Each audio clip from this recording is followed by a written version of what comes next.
Hi, you are listening to Laura's blog. I am reading, my name is Loretta Nash. I am reading from Going Back to Civilian Life. It's a pamphlet that I found from the War and Navy Departments, February 1946. It's actually something uh, my cousin Paul or do my husband, Grandpa Paul. It's one of his stuff that he got from World War II. Okay, and I'm on page 42, and let me finish what I was reading. Okay, education or training may also be afforded to service persons on terminal leave or while hospitalized pending final discharge, subject to all the above conditions except actual discharge, but no substance allowed is payable in such cases. Okay? Time spent in active service in the Army Specialized Training Program or the Navy College Training Program while enrolled in courses continually civilian courses and which are pursued to completion or time spent as a cadet or as a midshipman in one of the services academies can not be counted towards the 90 days of service required for ineligibility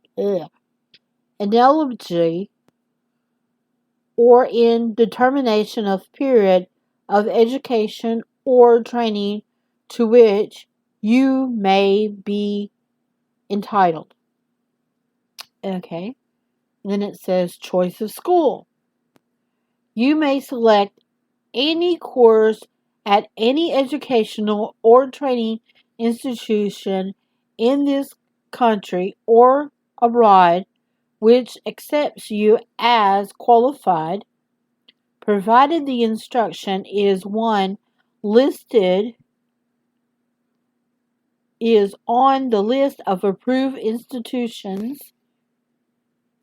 including on this list are public, private, elementary, secondary, or other schools furnishing education for adults, business schools and colleges, scientific and technological institution, college, both technical schools, junior colleges, teachers' colleges, normal schools, professional schools, universities, and other educational and training institutions, including industrial establishments providing apprentice and other training on the job. Correspondence course may also be taken, but no substance allowed. Substance allowed will be paid, and the total amount payable for a correspondence course or course is limited to $500. Tuition and other schools' expenses. The Veterans Administration will pay to the Education or Training Institute the customary cost of tuition and such laboratories, library, infirmary, and similar payments as are customary charge. They may pay for books, supplies, equipment, and such other necessary expenses as are generally required. Such payments cannot exceed the rate of $500 for an ordinary school year unless you elect to have an additional charge made against your period of ineligibility on account of such excess fees. The government will not pay for board, lodging, and other living expenses or travel, and that's page 43. Okay, we're at 44. Substance allowance. The Veteran Administration will, in most cases, provide a substance allowance during the education or training periods of $65 a month if you have no dependents, $90 if you have one or more dependents. This is so cheap for 1946. It's a lot more now. It was barely enough for me to have $20 a month given to me by my grandma. Do what I had to do. I would get that, and then when my brother got in school, I modded up with $10 when he went to college. That's all my grandma could give me. My grandma was on a very tight budget. Okay, let me get back to this. This substance allowance may be eliminated or reduced. However, if you are working full-time, attend on a part-time basis, or receive pay from work done as part of your training, if husband and wife are both veterans, then both are entitled to this substance allowance.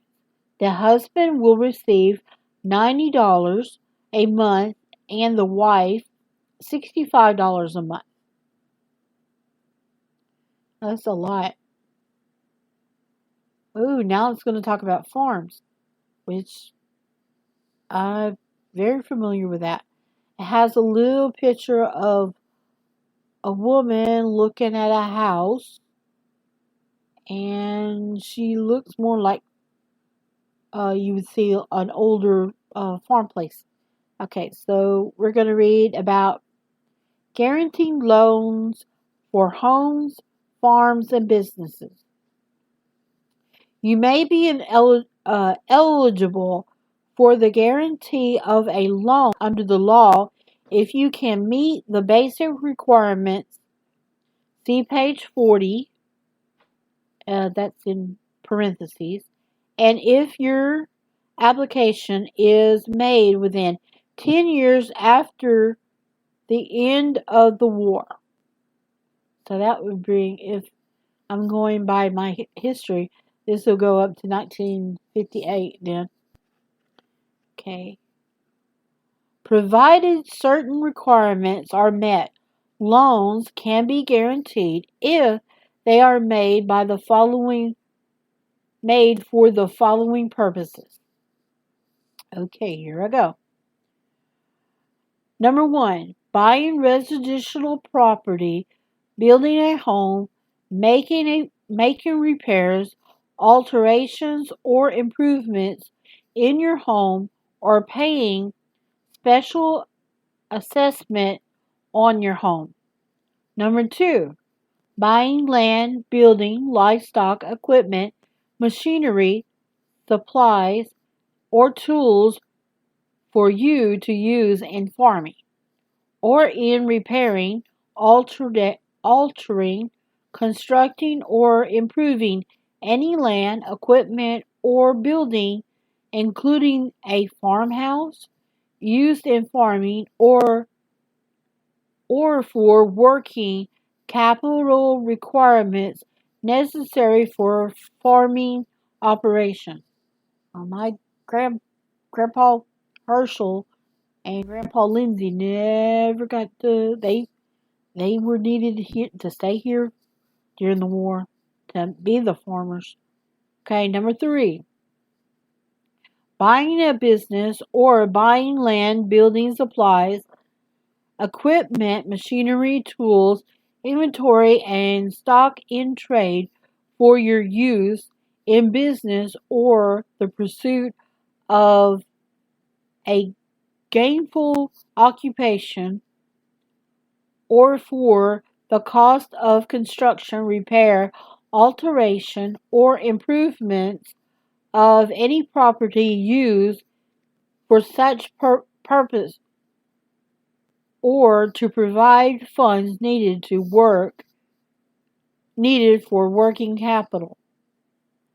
Uh, huh, that's interesting. Working capital. Complicated. Okay. And let's go on. General requirements. Although the conditions vary somewhat for the type of loan, the general requirements are that number 1, the loan must be used for the purpose specified. Number 2, the purchase price does not exceed the reasonable value. Number 3, the property will be useful and reasonably necessary. Number 4, the term of payment for the purchase or improvement of a home can be met from your expected income. And number 5, for farms and business loans, you have enough ability and experience to provide a reasonable chance for you to succeed. That's a problem. Always a problem that I find for myself. Okay. And the next one says refinancing delinquent debts. You may be able to get a loan under the law of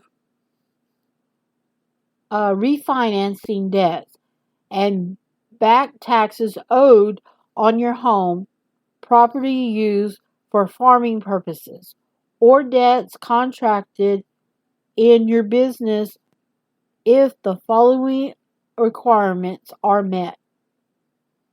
Number 1, the loan becomes delinquent at not later than 10 years after the end of the war. Number 2, the refinancing will aid you with your economic readjustment. And number 3, the amount of the guaranteed loan does not exceed the reasonable value of the property or business as determined by proper appraisal.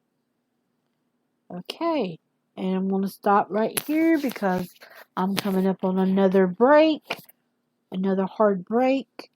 And you are listening to Lore's blog. My name is Loretta Nash. You are listening to me with my robot sounding voice reading Going Back to Civilian Life from the War and Navy Department's 1946 pamphlet that I found that belonged to my husband's grandpa. Not his biological grandpa. Get that straight. He was my mom's cousin. And we'll see you in a bit.